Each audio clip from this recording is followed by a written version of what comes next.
Welcome to Trending in Education. This is Mike Palmer. It's been a hectic week here in New York. Lots of conferences converging on the city. I was able to attend Fast Company's Innovation Fest in Lower Manhattan at the Convene location down by Freedom Tower, World Trade Center. Great snacks, great experience design by the folks at Convene. They were great hosts, as were the folks from Fast Company. The highlight of my day there was a session from Wayne Brady talking about what can be learned from improv and how improv provides insights into business and into relationships and in life. It certainly struck a chord with me as someone who is having conversations with folks regularly and is trying to stay spontaneous. I'll share a few more thoughts about Wayne's session a little bit later on. The second session was at EdTech Week here in New York. This is up at the Times Center in Midtown. Ash Kaluarachi does an amazing job organizing this. This was day one today, and the session that really stood out to me was Angela Duckworth interviewing Esther Wojcicki, who is the mother of Susan Wojcicki and Anna Wojcicki, the CEOs of YouTube and 23andMe, respectively. Esther was a public school teacher. She raised these amazing daughters, 3 daughters, 2 of whom are CEOs of major organizations. She had a lot of insight to share around her program that she ran as a journalism program in the Stanford area. She is an inspiration. She founded a new company called Tract at age 80. She is still going strong. She and Angela were truly inspirational. I got a lot out of their session, and we'll spend a little more time on that before wrapping. And I'm excited for tomorrow, where I'll be attending Hole in IQ's Summit.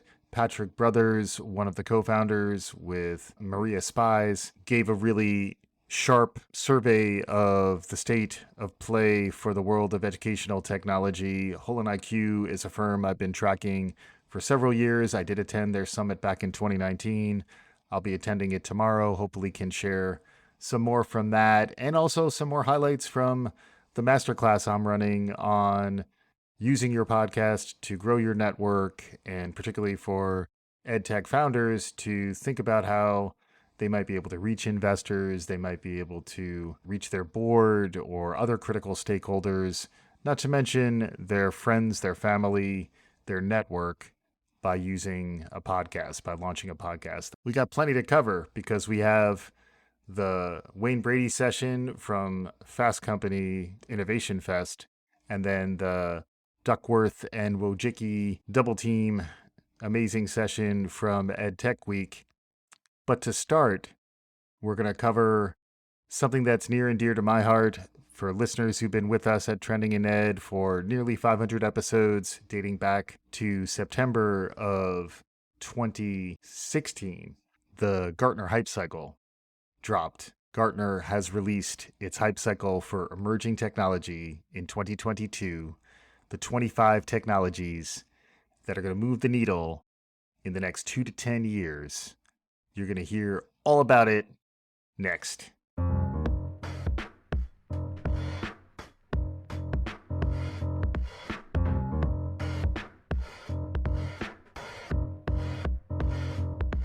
So Gartner Hype Cycle for 2022 Emerging Technologies dropped like it was hot once again this year. Let's refresh folks on what the phases of the hype cycle are, which is part of what drew me to them initially when we first began covering this. So the idea is that any new technology begins with an innovation trigger. It starts by being invented. Things start. There's an inception point, if you will. And from there, it proceeds through a hype cycle at varying speeds and with varying effects. Some technologies mature towards productivity, whereas others really wallow in disillusionment and failure. And it's a reality that we're all aware of. And they also talk at length about the peak of inflated expectations, which is something that we all need to be careful about, particularly when things can go into bubbles and be overhyped only to be deflated. The 5 stages of the Gartner hype cycle are as follows: the innovation trigger, the peak of inflated expectations, otherwise known as an investment bubble, the trough of disillusionment, which bottoms out with a turning point that leads to the slope of enlightenment and culminates in the plateau of productivity. Now, what's interesting about this hype cycle, aside from its visualization, we'll include links to all of this on the show page for this episode. But what's really interesting about this is that you never get as hype as you are at the peak of inflated expectations. Despite reaching productivity downstream, no one cares as much. And a lot of the target audience for Gartner's hype cycle is folks who are heading up technology initiatives, CTOs, CIOs, folks who are involved in startups and the venture space. And frequently they're more interested in what will get funding, what will get growth.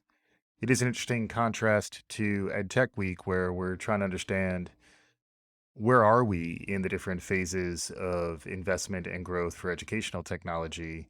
But in terms of emerging technology, the hype cycle walks through 25 different technologies that all fit on their hype cycle. It's done through pretty extensive research headed up by a core team, and then they have experts within each of the given domains. There are 25 of them.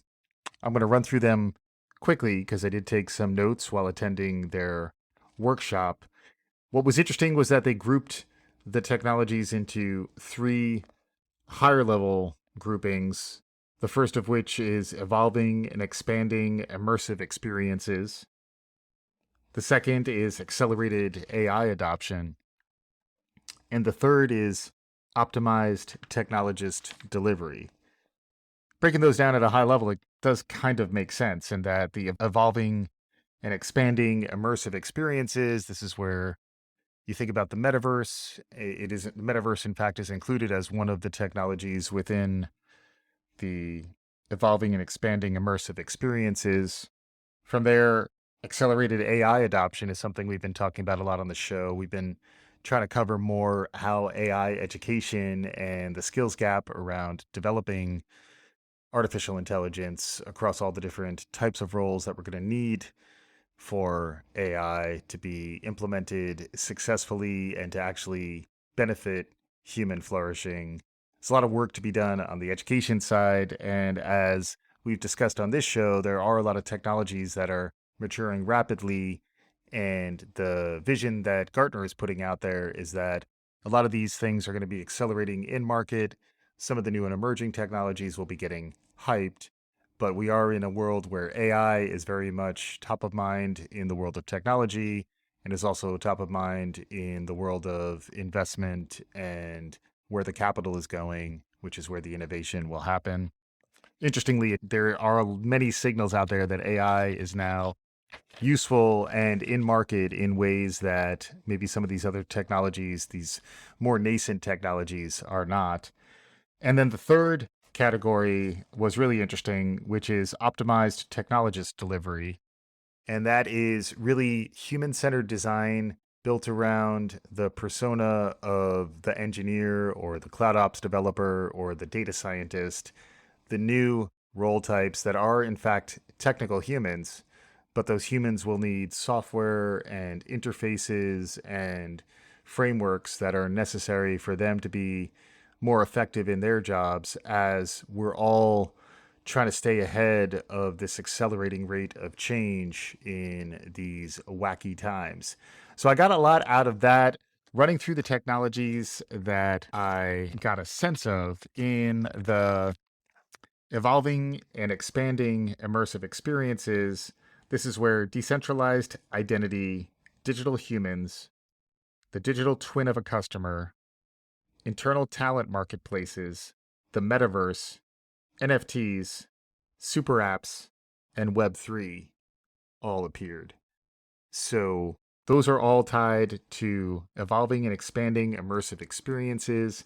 Digital twins are something we've talked about a lot. Interestingly, they talk specifically of a customer internal talent marketplaces where skills can become more transparent within organizations is something we've also been talking more about. How do those become more quantifiable and tied directly to the skills that individuals need to develop to become ready for new roles? Interestingly, I did see a company called Julius that seemed to be doing this for green jobs. This was as part of the EdTech accelerator. Check out what Julius has going on. I was impressed by their pitch. But that covers the evolving and expanding immersive experiences.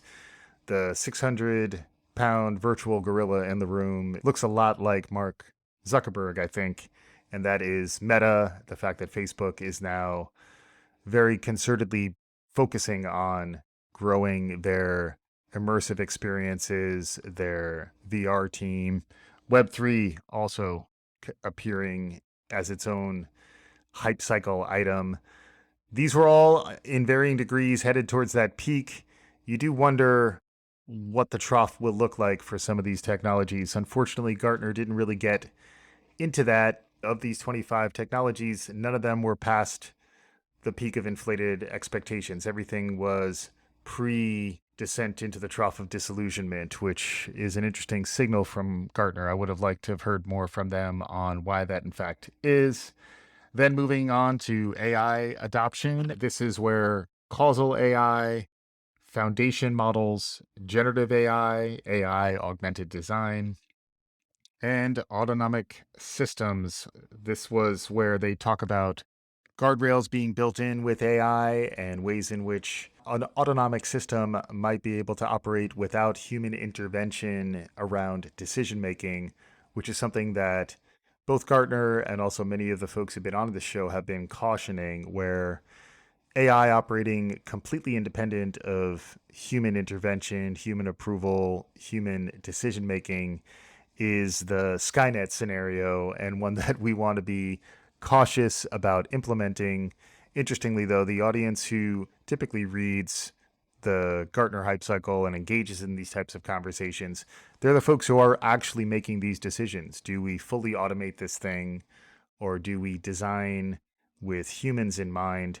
I will say I was somewhat heartened by both Fast Company and EdTech presenting content that was very much human centered. And it does look like a lot of the investment and the awareness of forward thinking trends are very much built on foundations of social emotional learning and compassion. And we'll get into a little bit more of that when I talk about Wayne Brady and Angela Duckworth and Esther Wojcicki's sessions.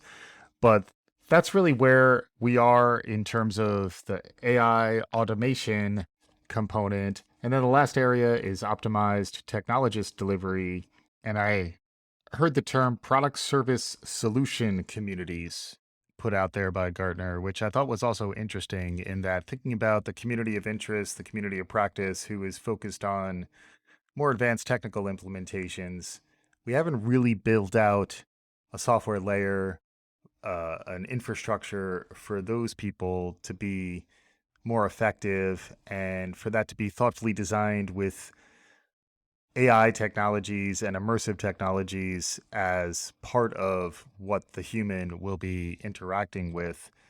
It's really interesting when you do get to that level of design thinking, that level of architectural understanding, systems thinking. I'll continue to try to get folks who have that mindset and that perspective to bear on this show. I was particularly impressed by Samir Maskey from Fuse Machines, who was on a little while back. I'm hoping to get more folks who are leading AI education companies and or folks who are adopting that ecosystem level of thinking, who are trying to incorporate some of these new technologies, but also doing so with a measure of caution and awareness of risk, particularly around bias and the problem of the data that you train the AI with. It's only going to be as good as the data set upon which it is trained. And frequently those data sets are corrupted, just like any of the times we've tried to train bots based on social media activity tends to go dark pretty fast. Anyway, the optimized technology delivery components are augmented FinOps, cloud data ecosystems, computational storage, cloud sustainability, cybersecurity mesh architecture, data observability, dynamic risk governance, industry cloud platforms, minimum viable architecture, observability-driven development, open telemetry, and platform engineering. Now, I got to admit, this is where it got the most out there technically. And while I do have a good working understanding of technology and architecture and can engage in those conversations, some of this was going a little bit over my head. But at the level of understanding how to design with the human factors of more technical humans who are engaged in more advanced work, and the idea that new technology systems that will include immersive technology, AI powered environments that are increasingly maturing, how do you design with that ecosystem in mind when you're designing for the most advanced humans who are doing their technical work? I got to say, I had to pause because I had a little bit of a mind blown moment where I started to think about how all the different pieces of the hype cycle might fit together. And then I calmed down, realizing that there will be a trough. And just like any mind blowing revelation that you have, there'll be a splash of cold water known as reality that will hit it. And just like Father Time is undefeated, I believe the trough of disillusionment is doing pretty well as well. It does speak to grit and some of the things that were covered in the other sessions that we're showcasing as part of today's episode. Let's pick up with that next.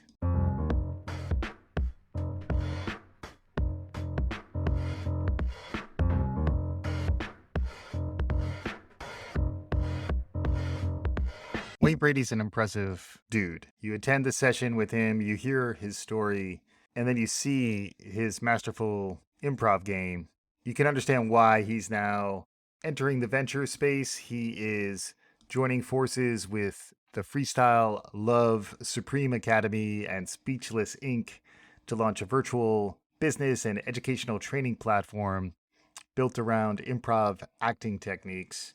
His session was really great, both in that it was entertaining, you could see the improv there, but he was connecting the lessons learned from improv and the tactics of good improv, how they are relevant really anywhere, and in particular in business. I got a lot out of that. You know, he talked about the importance of the yes and not shutting the other person down. A lot of emotional intelligence stuff, the importance of building trust, showing up and committing to the bit, not mailing it in, not trying to dominate the performance and be the funniest member of the team, instead engaging in deep listening, actually talking to each other, really feeding off what the other person is giving you. It was great because he could demonstrate how this works in improv and then immediately connect it to how you might apply that in business or in your personal life. And then it was really great to understand how this is all taught. And I've talked frequently about how Nelson Mandela talked about how he never lost, he either won or learned. Improv is a failure-based art form. You have to be comfortable with the fact that you can and will fail. And if you're going to fail, fail big, but commit to it and get out there and do it. Put those reps in, get better at your craft. I liken that very much to leaning into an educational role, for me, leaning into the podcast platform that has a lot of improvisational elements to it. I found a lot of what he was talking about to be personally relevant, and then I'm excited to see where he takes this. Who knows? I will reach out to Wayne's people. We'll see whether I can land him or not. But it's the type of conversation. What could be learned from improv? Are there ways in which you could bring that to an education podcast? Worth thinking about, worth pondering. It was really great to be in a relatively small room, experiencing that, understanding that it's not just comedy, that it actually can connect to bigger ideas, which all really relate to getting along better with others, understanding where they're coming from so that you can co-create something that's better than what you might have done on your own, and it's just different and harder and somehow more important when it's done in partnership with other people in the moment. It's also when you can get the audience involved. It even gets to another level, which is another theme that we've talked a lot about, particularly with the creatives who've been on the show. I'm really curious about that stuff. I'm always interested in where human creativity can flourish and what kind of tactics can really draw that next level performance out of all of us. I think there's a lot to be learned from what Wayne Brady has going on. We'll include some links to the new action on the Wayne Brady front. And Wayne, if you're listening, we'd love to have you on Trending in Education.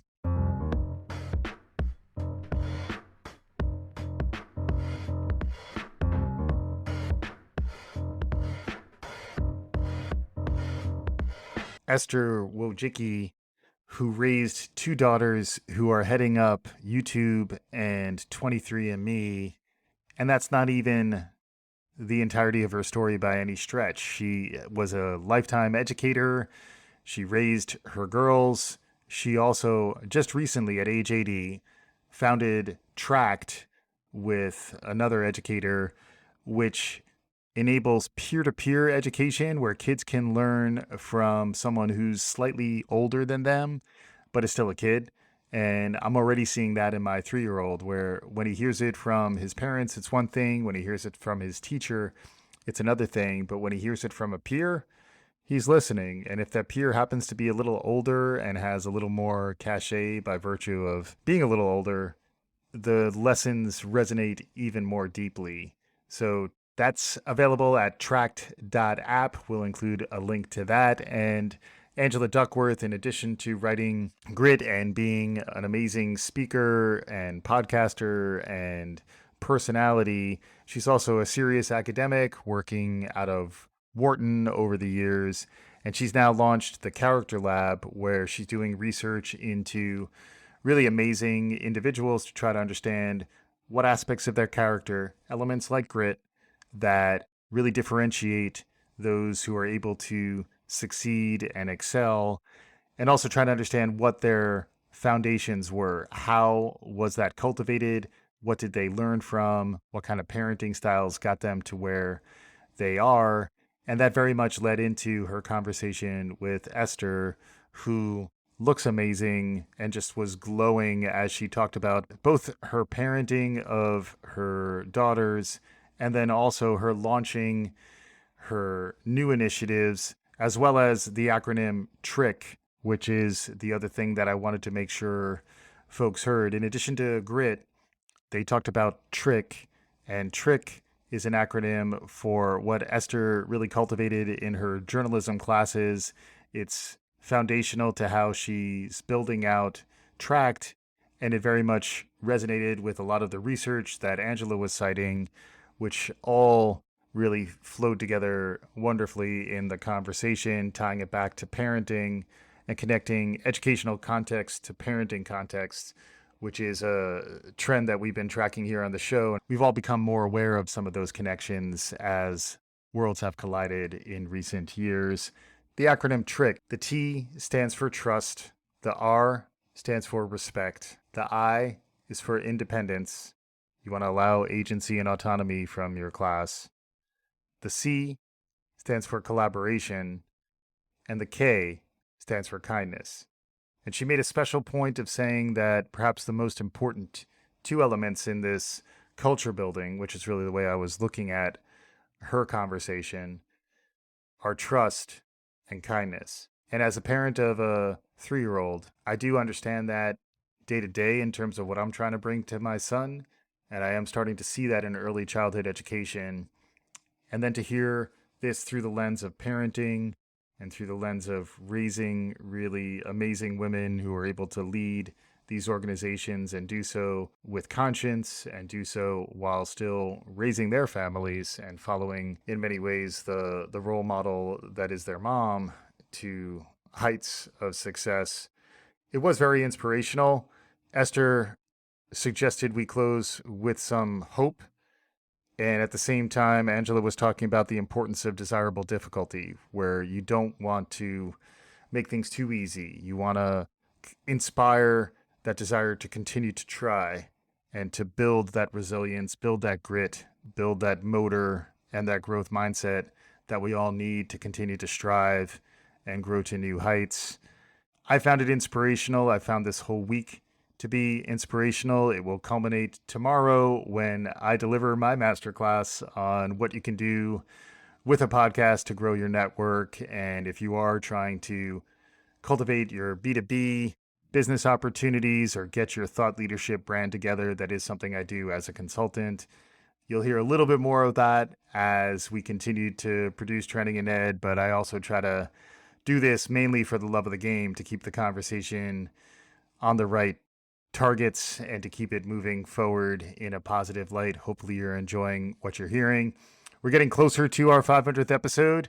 That's very near on the horizon. Other highlights and insights to share, other interviews and conversations on the horizon.